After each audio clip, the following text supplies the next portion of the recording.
Imagine trying to build a house without a plan. It would be chaos.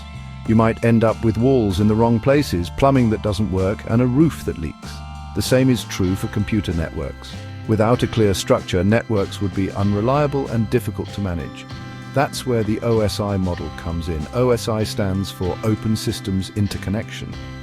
It's like a blueprint for network communication, dividing the complex process into 7 manageable layers. Each layer has a specific function and builds upon the layer below it. This layered approach makes networks easier to design, implement, and troubleshoot. It also allows different vendors to create compatible hardware and software, ensuring that devices from different manufacturers can communicate seamlessly. The physical layer is the foundation of the OSI model. It deals with the transmission of raw, unstructured data bits over a physical medium. Think of it as the electrical and mechanical aspects of networking. This layer defines things like physical characteristics of the network cable, including the type of connector used, like RJ45 for Ethernet, the number of wires in the cable, and the impedance of the cable, electrical signals. How are zeros and ones represented as electrical pulses? Data transmission speed. This is measured in bits per second.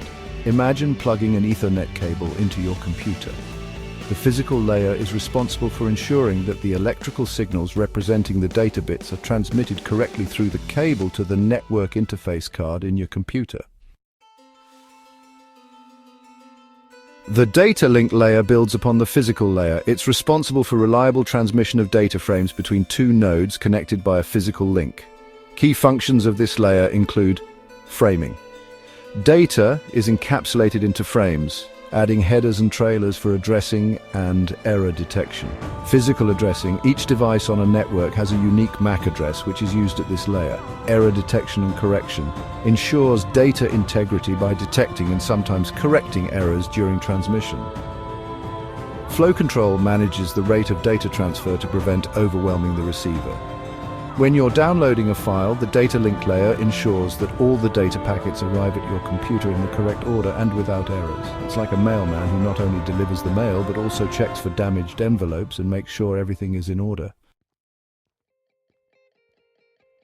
The network layer is like the postal service of the OSI model. It handles the routing of data packets across multiple networks. Think of it as the layer that finds the best path for your data to travel from its source to its destination.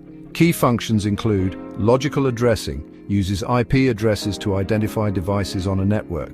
Routing determines the best path for data packets to travel across different networks.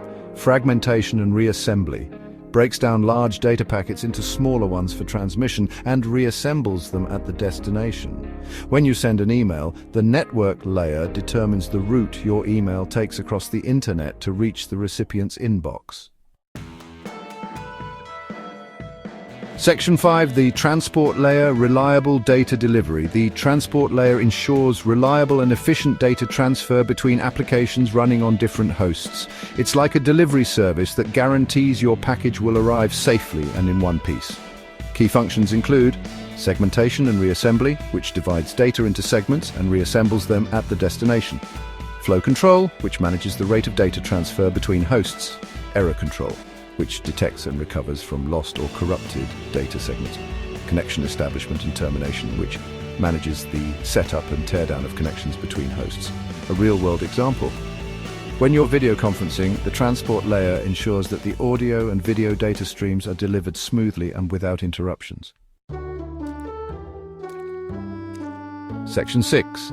The session layer, managing conversations. The session layer manages the dialogue between applications on different hosts. It's like a phone operator that establishes, coordinates, and terminates conversations between 2 people. Key functions include session establishment, maintenance, and termination, which sets up, manages, and tears down communication sessions. Synchronization and checkpointing allow applications to insert checkpoints into data streams for synchronization and recovery purposes. A real-world example is when you're transferring a large file over FTP. The session layer manages the connection and ensures that the transfer resumes from the last checkpoint if it's interrupted. Section 7, the presentation layer, making data understandable. The presentation layer ensures that data is presented in a format that the application layer can understand. It's like a translator that converts data between different formats. Key functions include data formatting, which converts data between different formats such as ASCII, EBSTIC, and Unicode. Data encryption and decryption provide security by encrypting and decrypting data. Data compression and decompression reduce the size of data for efficient transmission and storage. A real-world example is when you're viewing a website. The presentation layer ensures that the text, images, and videos are displayed correctly on your web browser. Section 8, the application layer, user-facing services. The application layer is the top layer of the OSI model, and it's the one that users interact with directly. It provides network services to applications. Here are some examples of protocols and applications that operate at this layer. HTTP is used for web browsing.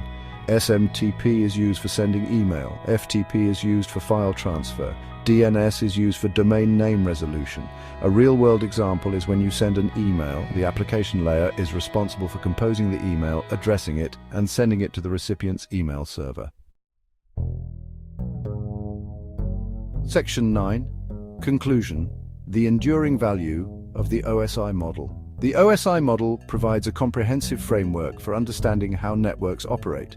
Even though it's a theoretical model and not all network protocols strictly follow it, it remains an invaluable tool for network design and troubleshooting.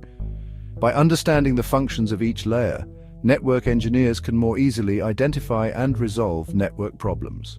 Protocol development benefits from the OSI model as it provides a common language and framework for developing new network protocols. It's also crucial for education, being a foundational concept in computer networking and helping students grasp the complexities of network communication. While the OSI model might seem complex at first, breaking it down into these 7 layers makes it much easier to understand. By learning about each layer and its functions, you gain valuable insights into the inner workings of computer networks, paving the way for a deeper understanding of the digital world around us.